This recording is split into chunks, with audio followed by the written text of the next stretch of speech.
So welcome to week 4 VLab 1, or if you're following along in our lab book, it's going to be lab 7, and that should be called Securing Servers with the Security Configuration Wizard and the Windows Firewall. As always, here is where we download our steps. When you're ready, click on Start Assessment, pay attention to our lab deliverables, and when you're ready, click on Access VLab. I'm doing this in Chrome. You may get 1 or 2 Java pop-ups, that's pretty normal. The allocating resources can take anywhere between a few minutes, 15 plus minutes, so I'm going to go ahead and pause it while my VLab and infrastructure loads. Okay, so once it loads, go ahead and open up our RDP connector, open up our RDP folder, because we actually want to open up our RDP connector. We're going to deal with Windows Server 01 first. And close any of the pop-ups that might pop up. FileZilla is a common one that pops up. Go ahead and close out of it.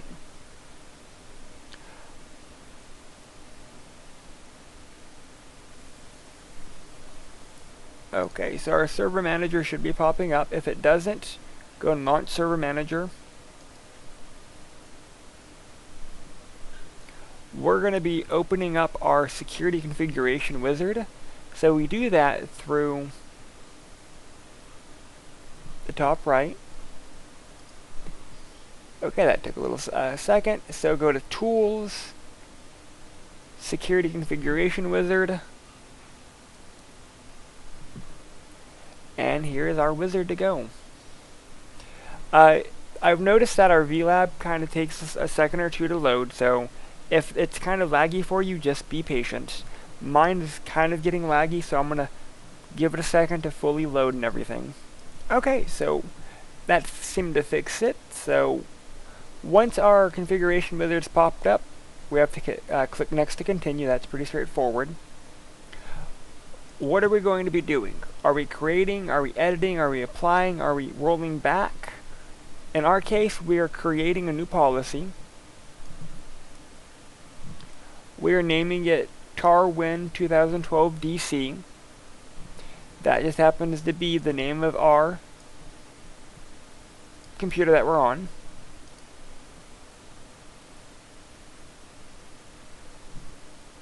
Go ahead and click on View Configuration Database. That way we can see the changes. You may get an ActiveX control. We do want to allow the ActiveX control to run so we can view this page. And that way we can see the server roles, the client features. We can see kind of exactly what is there. Alright, so go ahead and take some time to see what services are there, what changes are there, and go ahead and exit out of it. We're back to our wizard. Go ahead and click on Next. Now we're going to look at role-based service configuration. What roles are we going to be looking at specifically? For the server roles, these are all okay. We're going to accept the defaults. For the client feature, normally I would say go ahead and accept the defaults.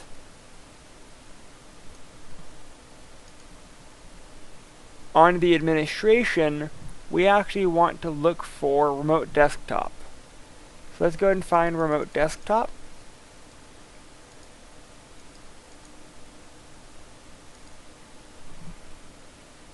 Make sure to click on it, click on Next.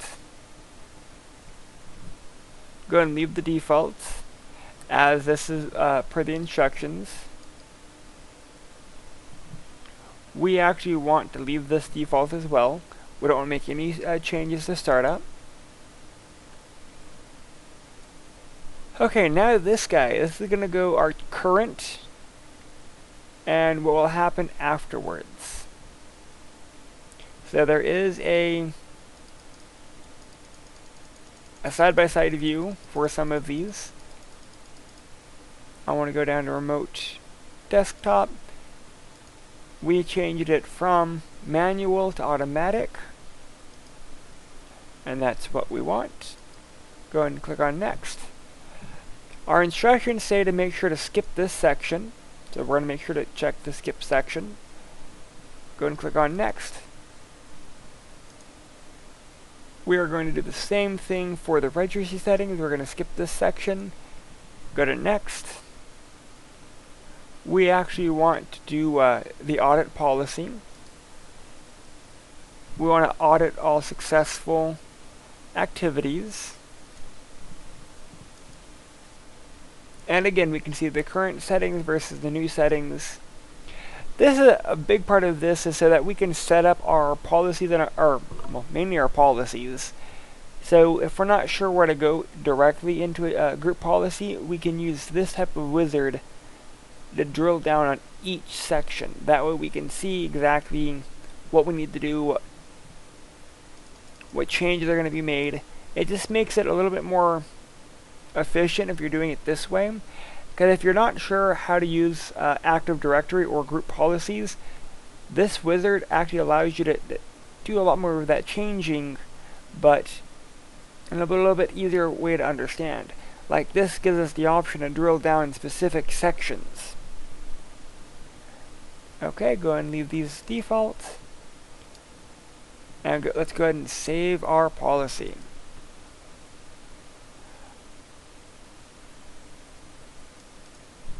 Make sure to name it your name _ SWC.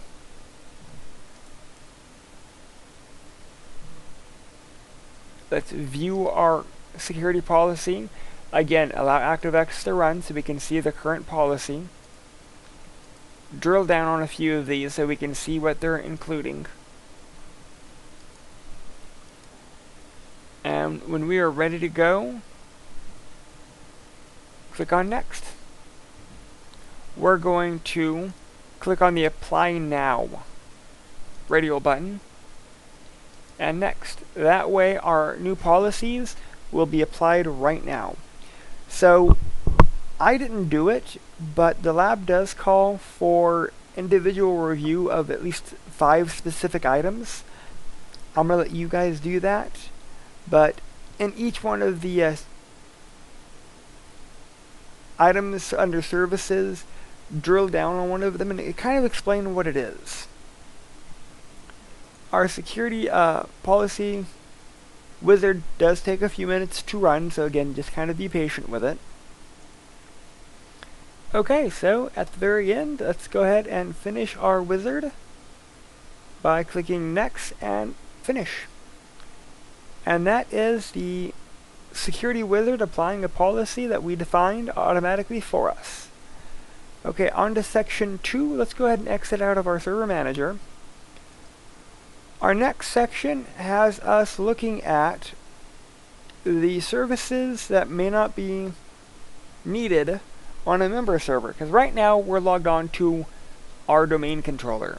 So I'm going to go ahead and exit out of our domain controller, or what we refer to as target window 01.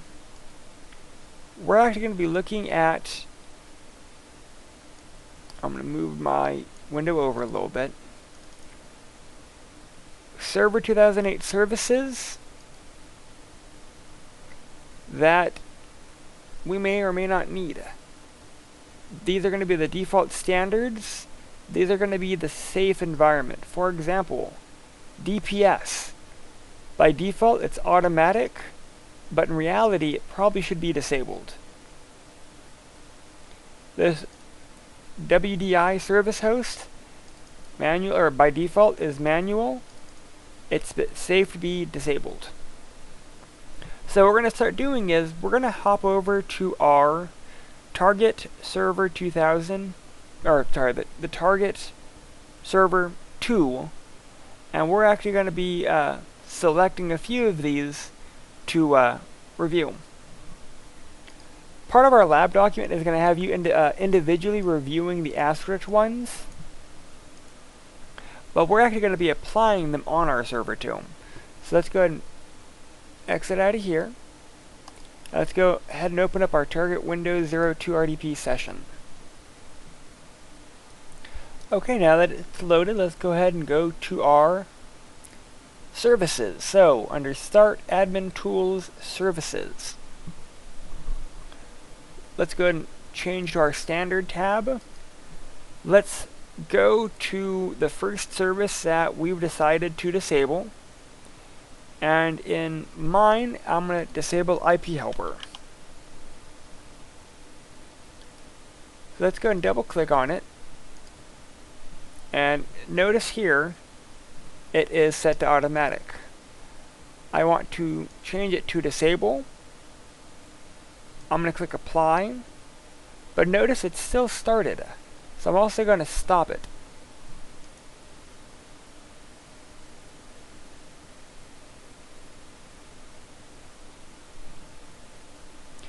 Okay, notice now it's stopped.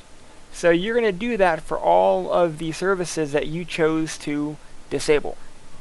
That's really it for it when it comes to disabling services that don't need to be ran on a member server. Okay, let's go and click on OK. Let's go and exit out of all of this. Again, you're going to select off of this list, and you're actually going to do specific tasks. I would mainly focus on the ones that are asterisks. Moving on to part 3, securing the Windows firewall. That's always a big one. Okay, so let's go ahead and open up a command prompt. Let's go ahead and ping our target Windows 02 machine. And that address should be 172.30.0.17. And you'll see that the ping returns. Let's go ahead and open up our target Windows 01 machine. And we're going to do the same thing. Let's go ahead and open up a command prompt.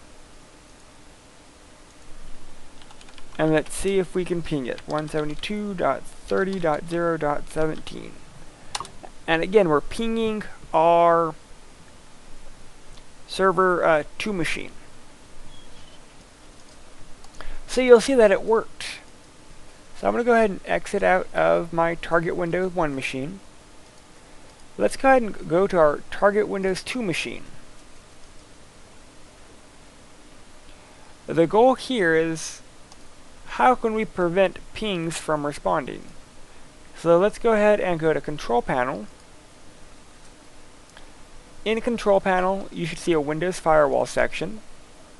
And you'll notice that it is off. So we need to go ahead and turn it on. We do that by clicking Change Settings, clicking Turn On. Before we do anything else, let's go ahead and go to Exceptions. Let's turn on a few things first. For example, let's make sure that Remote Desktop is checked. If that is not checked, we could actually be blocking our remote desktop access to this server, because since we RDP to it, we have to make sure that remote desktop is checked. If that is not checked and we turn on the firewall, we lose access to this machine. Go and click Apply and OK, and you'll see that the firewall is now turned on. Let's go ahead and open up our Windows Firewall with Advanced Security. That's just our basic Windows Firewall. Let's go ahead and navigate to Admin Tools, and we should see a Windows Firewall with Advanced Security. That gives us more granular control.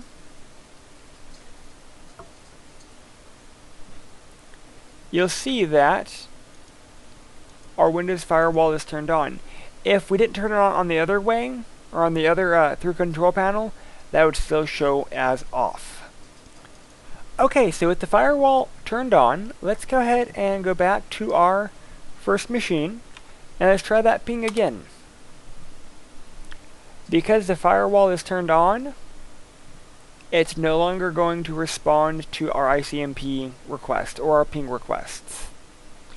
Let's double check. Let's open up target Windows 01. And we're going to do the same thing. Let's do our ping again. And again, it doesn't work. So what we're going to have to do is we're going to have to allow for a new rule. Let's open up we're back on our server 2. Let's go ahead and do a new inbound rule. So click on inbound rule, go to new rule, and let's go ahead and let's do a predefined. I take that back. We're going to leave it as a program.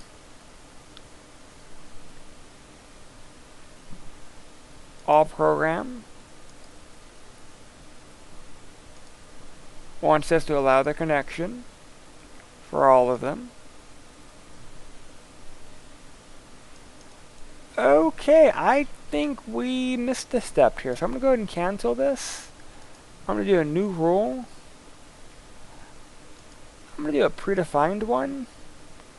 And let's see if we can find ICMP in here. No, we cannot.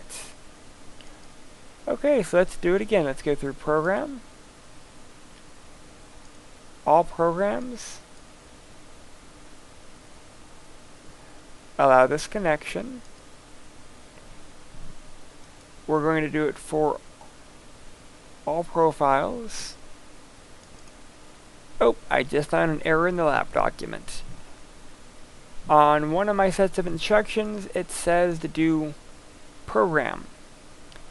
Another set of the instructions say to do a custom rule. So let's go ahead and do a custom rule. I was saying, because we're missing a page, so that's kind of weird. All program. Protocol type. Here we're going to choose ICMP version 4.